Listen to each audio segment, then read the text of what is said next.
हज़रत अब्दुल्ला बिन अम्र रज़ी अल्लाह अन्हु बयान करते हैं, रसूलुल्लाह सल्लल्लाहु अलैहि वसल्लम बाहर तशरीफ़ लाए तो आप सल्लल्लाहु अलैहि वसल्लम के हाथों में दो किताबें थीं। आपने फरमाया, क्या तुम जानते हो कि ये दो किताबें क्या हैं?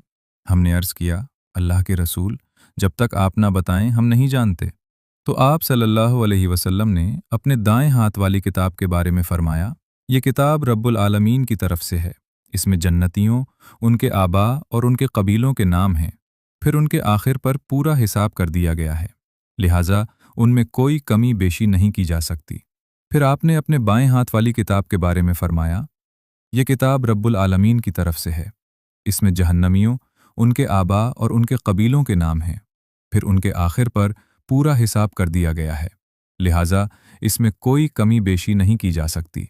तो आपके सहाबा ने अर्ज़ किया, अल्लाह के रसूल, जब फैसला हो चुका है तो फिर अमल किस लिए करना है?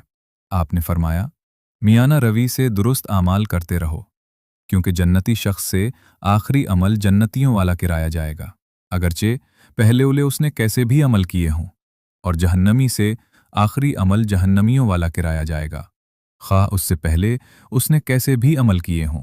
फिर रसूलुल्लाह सल्लल्लाहु अलैहि वसल्लम ने अपने हाथों से वो किताबें रखकर फरमाया, तुम्हारा रब बंदों के मामले से फारिग हो चुका, बस एक गिरोह जन्नत में और एक गिरोह जहन्नम में जाएगा।